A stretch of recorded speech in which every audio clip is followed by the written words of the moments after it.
দর্শক আমন্ত্রণ শুরু হচ্ছে নিরাপদ খাদ্য বিষয়ক সাপ্তাহিক অনুষ্ঠান নারিশ নিরাপদ খাদ্য ও সুস্থ জীবন powered by aggregate network limited.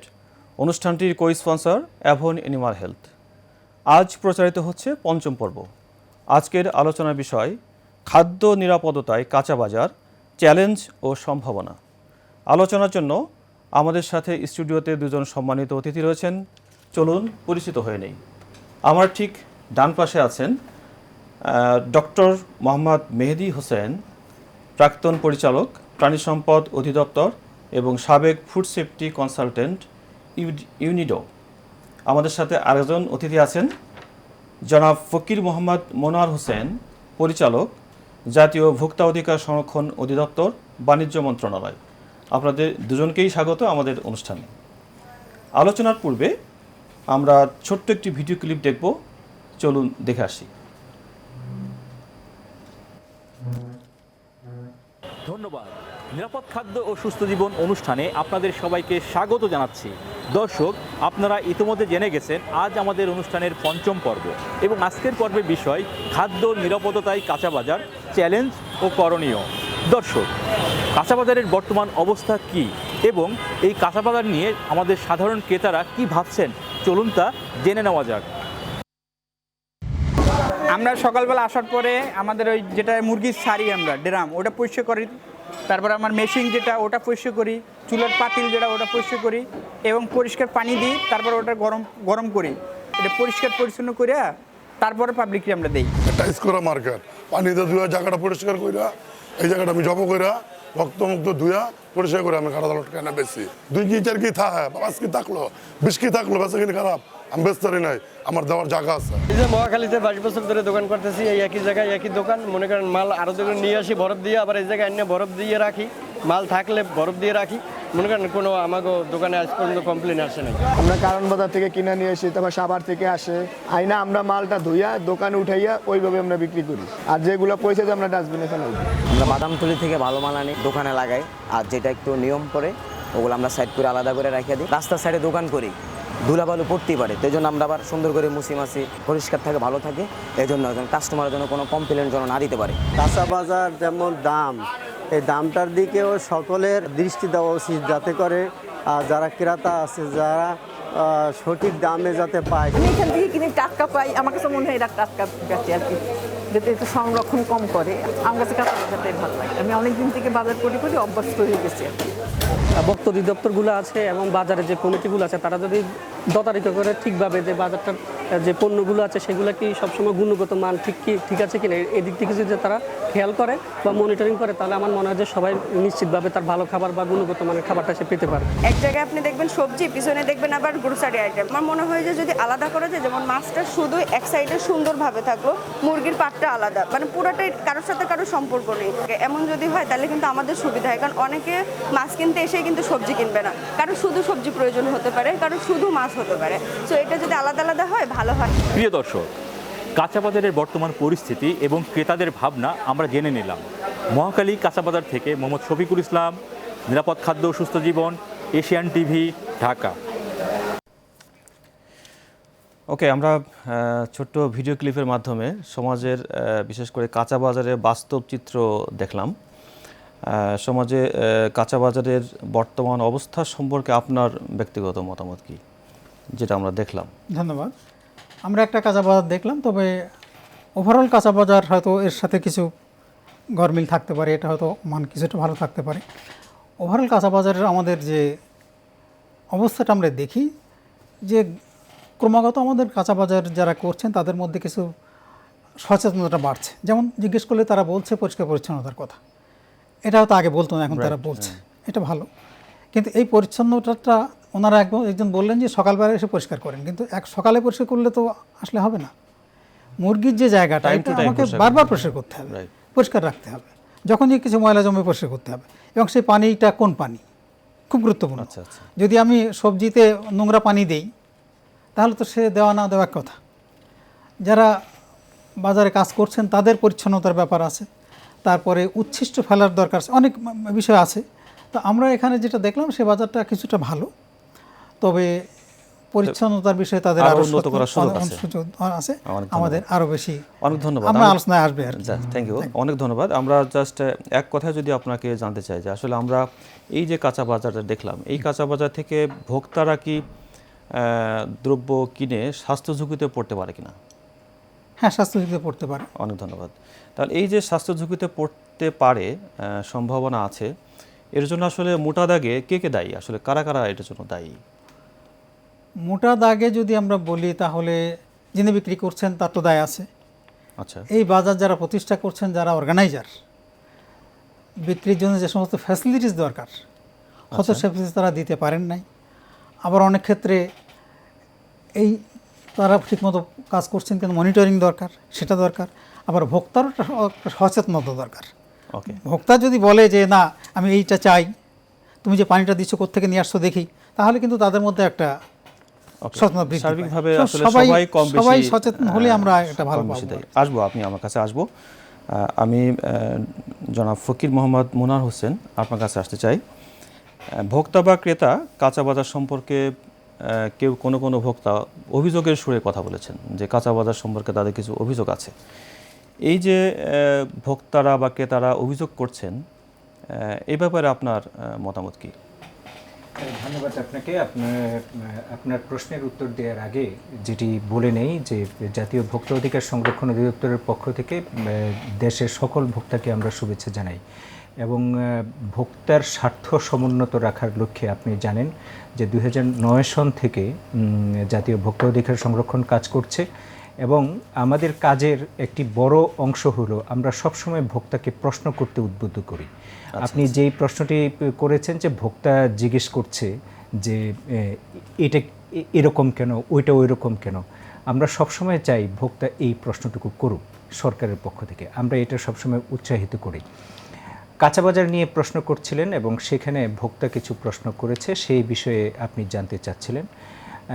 আপনার মাধ্যমে গোটা দেশবাসীকে জানাতে চাই জাতীয় ভোক্তা অধিকার সংরক্ষণ অধিদপ্তর 2009 সনে প্রতিষ্ঠার পর থেকে অদ্যাবধি নিরলসভাবে তার সীমিত সামর্থ্য নিয়ে গোটা বাংলাদেশব্যাপী কাজ করছে এবং শুধু যে ভোক্তার স্বার্থ সমুন্নত রাখার মোটা দাগে যে কাজ করছে এমন নয়, এর সাথে ভোক্তার অভিযোগ নিষ্পত্তি করছে এবং একই সাথে ভোক্তার সচেতনতা বৃদ্ধিতে গুরুত্বপূর্ণ ভূমিকা পালন করছে।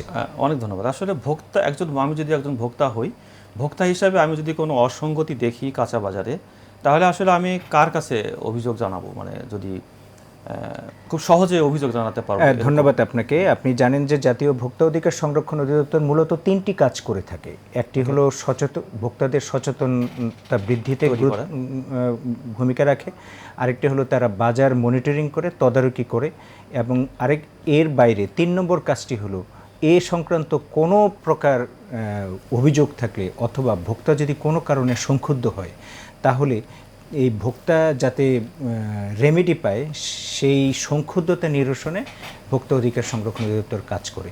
এবং যদি এই ধরনের কোনো প্রশ্ন ভোক্তাদের মনে কখনো উদ্রেক হয়, তাদের কোনো অভিযোগ উদ্রেক হয়, কোনো ভোক্তা যদি মনে করেন যে আমি প্রতারিত হয়েছি সামহাউ, আমাকে বলেছে ভালো কিন্তু দিয়েছে পচা, ঠকানো যেটাকে বলে, এরকম যদি হয়, অথবা ফেক প্রোডাক্ট দিয়েছে, অথবা দামে বেশি রেখেছে, যে দাম রাখার কথা তার চেয়ে বেশি দাম রেখেছে, এরকম হলে ভোক্তারা আমাদের কাছে অভিযোগ করতে পারেন। আমাদের সারা দেশব্যাপী প্রায় 82টি অফিস আছে, এখানে অভিযোগ করতে পারেন সশরীরে উপস্থিত হয়ে। আমাদের অ্যাপস আছে, সেখানে ইলেকট্রনিক্যালি অভিযোগ করতে পারেন এবং আমরা 3 থেকে 5 দিনের ভিতরে কিন্তু রেসপন্ড করে থাকি। আপনাদের অ্যাপসের নামটা কি যদি আমাদের দর্শকদের জন্য? আমাদের যে অ্যাপসটি সেটি হলো কনজিউমার্স কমপ্লেইন্ট ম্যানেজমেন্ট সিস্টেম, এই নামে একটি অ্যাপস আছে এবং খুব সহজ হলো যে জাতীয় ভোক্তা অধিকার সংরক্ষণ অধিদপ্তরের যে ওয়েবসাইটে গেলেই ডান পাশে দেখবেন একটি ডায়ালগ বক্স আছে যেখানে লেখা আছে অভিযোগ করুন। ওকে, সেখানে ক্লিক করলে অভিযোগ করতে পারেন। অনেক ধন্যবাদ। আমরা এবার আসি জনাব মোহাম্মদ মেহেদী হাসান আপনার কাছে। আপনার প্রথম প্রশ্নের উত্তরের মধ্যে বেশ কিছু চ্যালেঞ্জ আমরা দেখতে পেয়েছি। আর কি কি চ্যালেঞ্জ আছে যে কাঁচা বাজারের নিরাপদতা বজায় রাখার জন্য আর কি কি চ্যালেঞ্জ আছে বলে আপনি মনে করেন? আসলে নিরাপদতা বা সেফটি, ফুড সেফটি বিষয়টা একটু নতুন, হয়তো আমরা এটা 10 বা 20 বছর যাবত আলোচনা করছি, কিন্তু যে বাজারগুলোতে আমরা বাজার করি এই বাজারগুলো হয়তো অনেক আরও আগে তৈরি। আমাদের সাধারণ যে সচেতনতা সেটার সৃষ্টি হচ্ছে ইদানিং, কিন্তু বাজার তৈরির সময় ওই বাজারে খাদ্য নিরাপত্তার জন্য যে ফ্যাসিলিটি ডেভেলপ করা দরকার সেগুলো সেভাবে করা হয় নাই। প্রত্যেক দোকানের ট্যাপ ওয়াটার অর্থাৎ পরিষ্কার পানির সোর্সটা আর কি, উনি যে পানিটা ছেটাচ্ছেন সবজির উপরে সেই পানিটা পরিষ্কার কিনা, নিরাপদ কিনা, উনি বালতিতে করে রাখছেন, বালতি করে রাখলে ওটা ইনফেক্টেড হয়ে যাবে, তাহলে ওনাকে ট্যাপ থেকে নিয়ে ছড়াতে হবে। সেই ট্যাপ ফ্যাসিলিটি সব জায়গায় আছে কিনা। যে ড্রেনগুলো আমরা দেখছি বাজারে সেই ড্রেনগুলো কিন্তু ঢাকা না, অনেক ক্ষেত্রেই ঢাকা না, তাহলে ওখানে মাছি পড়ছে, খোলা ড্রেন বিভিন্ন কীট পতঙ্গ আছে, সেই কীট পতঙ্গ উঠে আমার সবজিতে এসে পড়ছে, আমার মাংসে এসে পড়ছে। তো এইরকম যে জিনিসগুলো এগুলো আমাদের ঠিক করতে হবে, অর্থাৎ ড্রেনগুলো ঠিক করতে হবে। আমাদের মুরগির ক্ষেত্রে আরও সমস্যা আছে, মুরগির বাজারটা আলাদা জায়গা হওয়ার দরকার, সেটা নাই। মুরগির জন্য একজন মুরগি কবুতর বিক্রি করছে, মুরগি বিক্রি করছে, হাঁস বিক্রি করছে, তার আলাদা খাঁচা রাখতে হবে। এগুলো প্লাস্টিকের খাঁচা হওয়া দরকার, কাঠের খাঁচা হলে এগুলো পরিষ্কার করা যায় না। এরকম বিভিন্ন রকম সমস্যা আছে, যে সমস্যাগুলো সম্বন্ধে তাদের অ্যাওয়্যার করা দরকার এবং আমাদের অথরিটি তাদের জন্য এই ফ্যাসিলিটি ডেভেলপ করা দরকার আগে। ওকে, অনেক ধন্যবাদ। আমরা আসলে ছোট্ট একটি বিজ্ঞাপন বিরতিতে যাব, ফিরছি বিজ্ঞাপন বিরতির পর, সাথে থাকুন।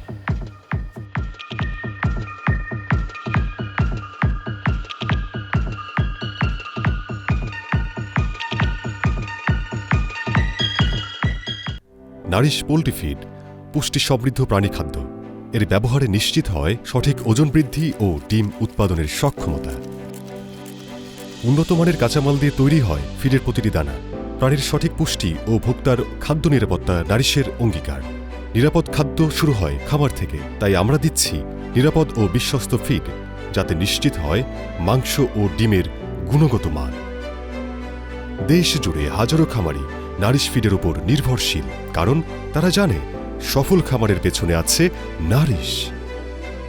নারিশ, পুষ্টির প্রতিশ্রুতি, নিরাপত্তার আস্থা। 60 না 60 বেচলে আমার খরচ উঠবে না। তাই যা বাড়িতে নিয়ে বসা। ও রমজান আলী, আদা কি বাড়িতে বসাইছো? আমি তো সকাল সকাল আদা রাজধানীতে পাঠাই দিছি, ঘরে বসেই বিক্রি করি। কেমনে কি? এগ্রিগেট অ্যাপ দিয়া অ্যাকাউন্ট খোলা যত সহজ, চালানো ঠিক ততটাই সহজ। বাজারের বিক্রি থেকে শুরু করে ক্ষেতের যে কোনো সমস্যায় পাই আমি ফ্রি কাউন্সিলিং। কই যাও 70 মনে রাখ, আমি এখন এগ্রিগেট অ্যাপে বিক্রি করবো। হাজারো কৃষকের মতো এগ্রিগেট অ্যাপ ব্যবহার করে হয়ে যান স্মার্ট কৃষক। এগ্রিগেট, বাজার কৃষকের আঙিনায়। নারিশ পোল্ট্রি ফিড পুষ্টি সমৃদ্ধ প্রাণী খাদ্য। এর ব্যবহারে নিশ্চিত হয় সঠিক ওজন বৃদ্ধি ও ডিম উৎপাদনের সক্ষমতা।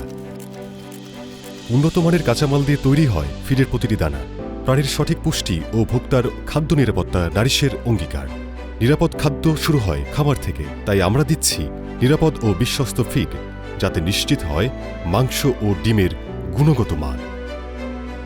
দেশ জুড়ে হাজারো খামারি নারিশ ফিডের উপর নির্ভরশীল, কারণ তারা জানে সফল খামারের পেছনে আছে নারিশ।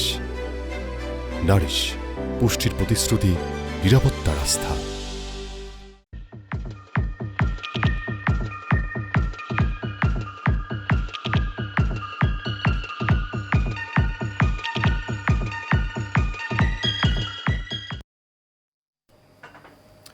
বিরতির পর আবার আমন্ত্রণ। আপনারা দেখছেন নারিশ নিরাপদ খাদ্য ও সুস্থ জীবন, powered by aggregate network limited. অনুষ্ঠানটির co sponsor Avon animal health. তো আমরা আলোচনায় ফিরি। বিরতির আগে আমাদের জনাব মেহেদি হাসান কিছু চ্যালেঞ্জের কথা বলছিলেন। তো চ্যালেঞ্জের মধ্যে একটা চ্যালেঞ্জ উঠে এসেছে যে ভোক্তাদের কিছু দায়বদ্ধতা এখানে আছে। তো ভোক্তাদেরকে আমরা যদি সচেতন করতে চাই নিরাপদ কাঁচা বাজার সম্পর্কে, তাহলে আমরা কি করতে পারি? আপনাদের প্রতিষ্ঠান থেকে আপনারা কী ধরনের পদক্ষেপ নিচ্ছেন? ধন্যবাদ আপনাকে। জাতীয় ভোক্তা অধিকার সংরক্ষণ অধিদপ্তর ভোক্তার স্বার্থ সমুন্নত রাখার ক্ষেত্রে ভোক্তার সচেতনতা বৃদ্ধিতে আপনার সর্বাধিক গুরুত্ব দিয়ে থাকে এবং এই ভোক্তাদের সচেতন করার লক্ষ্যে আমরা প্রতি বছর গোটা দেশব্যাপী প্রায় 10,000-এর অধিক সচেতনমূলক সভা আমরা করি। এর মধ্যে শুধু ভোক্তা যে ওই সচেতনতামূলক সভার পার্ট হন শুধু তাই নয়, বিক্রেতাও সেখানে ওই সচেতনমূলক সভার পার্ট হন। যেখানে আমরা স্থানীয়ভাবে ভোক্তা এবং বিক্রেতা উভয়ের কে সচেতন করার মাধ্যমে এই ভোক্তার স্বার্থ সমুন্নত রাখার কাজ করছি। এর বাইরে জাতীয় ভোক্তা অধিকার সংরক্ষণ অধিদপ্তর বিভিন্ন জেলা উপজেলায় আপনার সেমিনার সিম্পোজিয়াম করছে। আমাদের একটি ডেডিকেটেড ইউটিউব চ্যানেল আছে যেখানে আমরা রেগুলার কন্টেন্ট দিই। আমাদের সাবস্ক্রাইবার আছে 3 মিলিয়নের উপরে। আমরা সেখানে রেগুলার ভোক্তাদেরকে আমরা বিভিন্ন কন্টেন্ট শেয়ার করি যাতে তারা এনরিচড হয় এবং তারা সচেতন হয়। এর বাইরে আমাদের নিজস্ব একটি আইপিটিভি আছে, সেটাও আমরা পরিচালনা করি।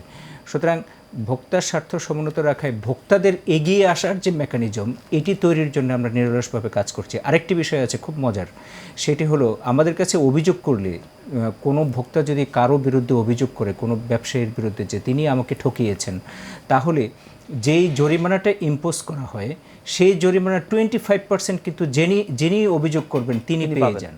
সুতরাং এর মাধ্যমেও আমরা ইনসিস্ট করছি যাতে ভোক্তা অধিকার আপহেল্ড করা যায় এবং এই প্রচারের কাজটুকু আমরা করছি। অনেক ধন্যবাদ। জি, আমরা যদি গ্রামের একদম খেটে খাওয়া মানুষের কথা চিন্তা করি, বা তারা তো ভোক্তাও অবশ্য, তাদের ক্ষেত্রে আপনারা কোনো স্টেপ বা কোনো পদক্ষেপ নিচ্ছেন কিনা? এটি একটি চমৎকার প্রশ্ন করেছেন। আমরা অতি সম্প্রতি একটি রিসার্চ পরিচালনা করেছি এবং এতে দেখেছি যে ভোক্তা অধিকার সংরক্ষণ অধিদপ্তর মূলত যেই সচেতনতা বৃদ্ধিমূলক কাজগুলো করে এতে শহুরে মানুষের উপরে ইম্প্যাক্টটা বেশি রাদার গ্রামের মানুষের উপরে।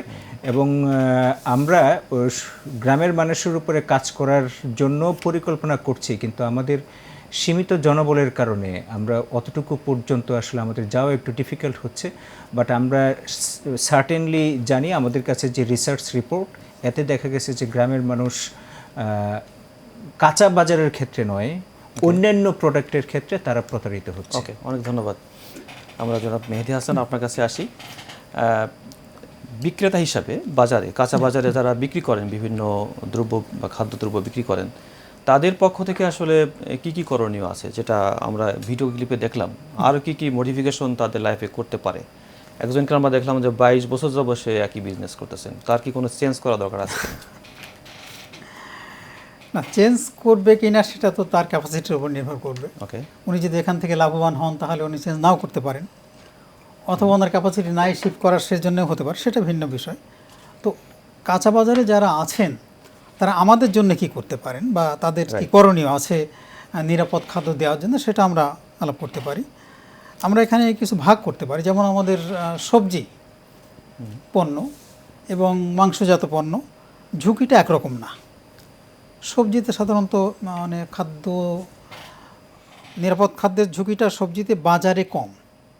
ওকে, উৎপাদন পর্যায়ের কথা আমরা আসছি না। উৎপাদন পর্যায়ে সে অনেক কিছু হয়তো ইনসেকটিসাইড দেয়, এটা সেটা করে, সেটা সে ঝুঁকি এখানে না। কিন্তু বাজারে যে বাজারের ঝুঁকিটা সবজিতে কম, কিন্তু মাংসে বেশি, কারণ মাংসে জীবাণুগুলো বেশি দ্রুত বৃদ্ধি পায় এবং এটা ক্ষতি করে। তো সবজি বিক্রেতাদের যেটা করণীয় আমাদের জন্য, সেটা হলো তারা সবজিতে সবসময় পানি ছিটান, এই পানিটা যাতে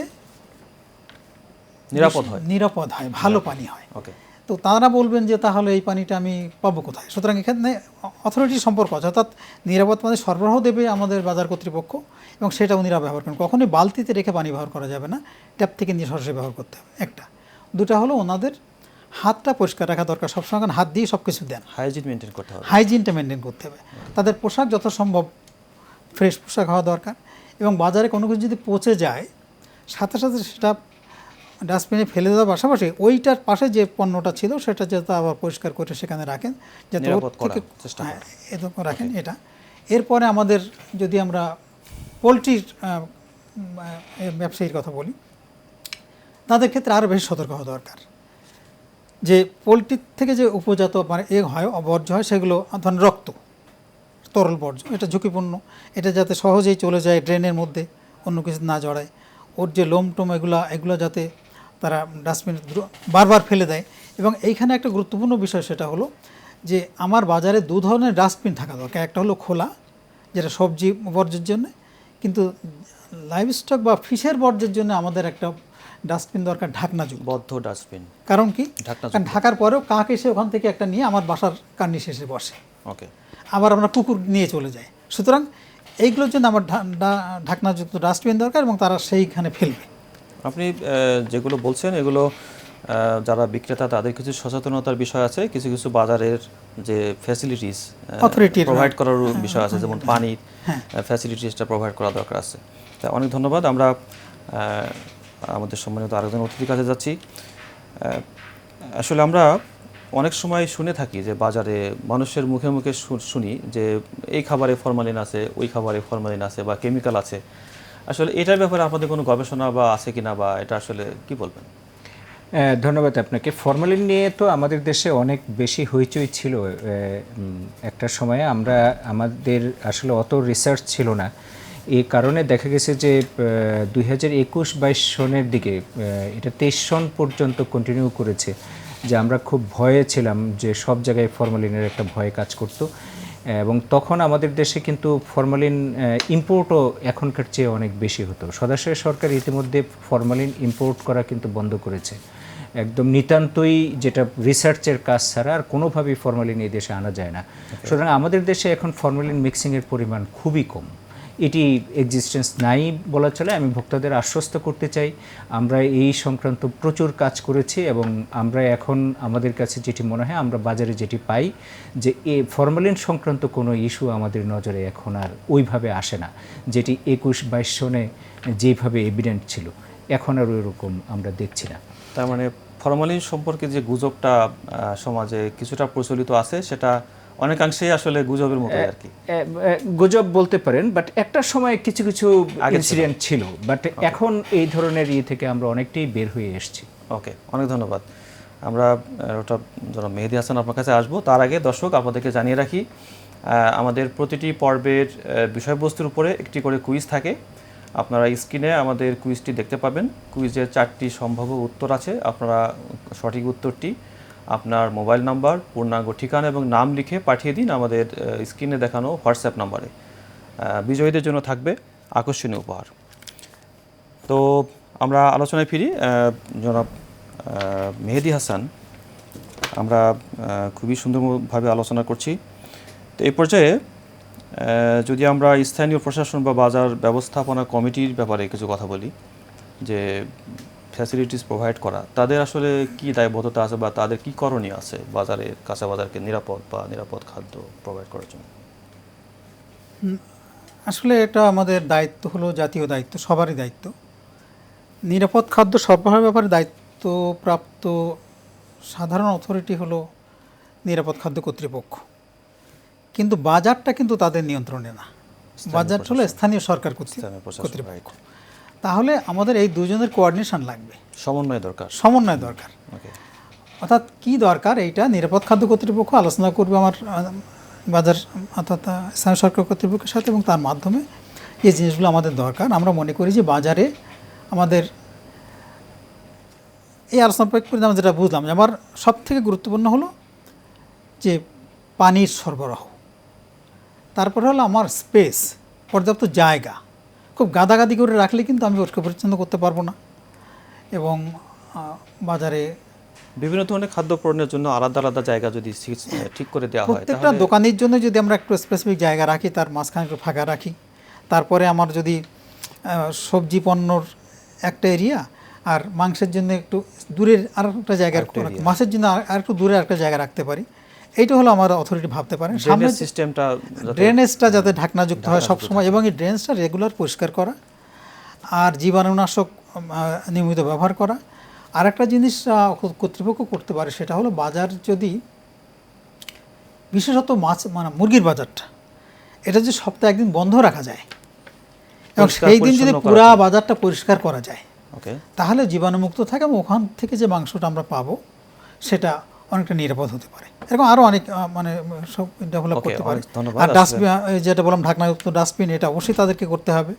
জি, আমরা বেশ কিছু পয়েন্ট পেয়েছি, অনেক ধন্যবাদ আপনাকে। আপনার কাছে আমাদের শেষ প্রশ্ন, যে ব্যবসায়ীদের প্রশিক্ষণ বা সচেতনতা বৃদ্ধির জন্য আপনাদের পক্ষ থেকে আপনারা দৃশ্যমান কি কি পদক্ষেপ নিচ্ছেন? ধন্যবাদ আপনাকে। খাদ্যের নিরাপত্তা নিয়ে তো আজকের এই টকশো। খাদ্যের নিরাপত্তা আসলে সকলের একসাথে এগিয়ে আসা উচিত। বিশেষ করে উনি আমার সহ আলোচক বলেছেন যে খাদ্যের নিরাপত্তার সাথে ভোক্তার যেরকম কনসার্ন আছে, যিনি বিক্রি করবেন তারও কনসার্ন আছে, যিনি বাজার ব্যবস্থাপনার সাথে জড়িত তারও কনসার্ন আছে, সরকারের কনসার্ন আছে। এই সকল প্রেক্ষিতে সাথে জাতীয় ভোক্তা অধিকার সংরক্ষণ অধিদপ্তর কিন্তু আপনার ব্যবসায়ীদের প্রশিক্ষণের জন্য ব্যবস্থা করে থাকে। এটি খুব আনুষ্ঠানিক প্রশিক্ষণ নয়, আনুষ্ঠানিক প্রশিক্ষণের ব্যবস্থা করে থাকে বেসিক্যালি বাংলাদেশ নিরাপদ খাদ্য কর্তৃপক্ষ। বাট জাতীয় ভোক্তা অধিকার সংরক্ষণ অধিদপ্তর যেটি করে, সংশ্লিষ্ট বাজারে গিয়ে ব্যবসায়ীদের ইনফরমেশন দেয় অ্যান্ড তাকে আসলে জ্ঞানগত দিক দিয়ে যাতে এই ধরনের নিরাপদ খাদ্যের নিরাপত্তার এগেনস্টে যেসব অ্যাক্টিভিটিস আছে সেগুলো থেকে যেন বের হয়ে আসে। আর আপনি নিশ্চয়ই হবেন যে আমাদের অনুষ্ঠানের শেষ দিকে চলে এসেছি আসলে। অনেক ধন্যবাদ। তো আসলে আমাদের দর্শকদের জন্য আপনার যদি কোনো মেসেজ থাকে জাস্ট ফর 10 সেকেন্ডস। অবশ্যই আমাদের কাছে অভিযোগ করবেন, আপনাদের জন্য আমরা আছি। অনেক ধন্যবাদ ডক্টর মেহেদী হাসান। আপনার যদি কোনো মেসেজ থাকে আমাদের দর্শকদের জন্য। দর্শকদের জন্য এটা হলো যে আমাদের সবারই সচেতন হওয়া দরকার। আমরা বিক্রেতা এবং ক্রেতা প্রতিপক্ষ নয়, আমরা সবাই সবার বন্ধু, সবাই একসাথে করেই আমাদের নিরাপদ খাদ্য নিশ্চিত করতে হবে।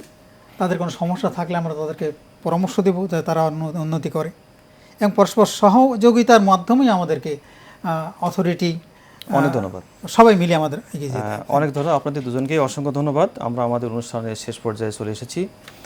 প্রিয় দর্শক, গুজব, ভুল ধারণা বা আংশিক ধারণা নয়, বরং সমাজের বাস্তব চিত্র এবং বিজ্ঞান ভিত্তিক তথ্যের মাধ্যমে আমরা দেশের মানুষকে সচেতন করতে চাই।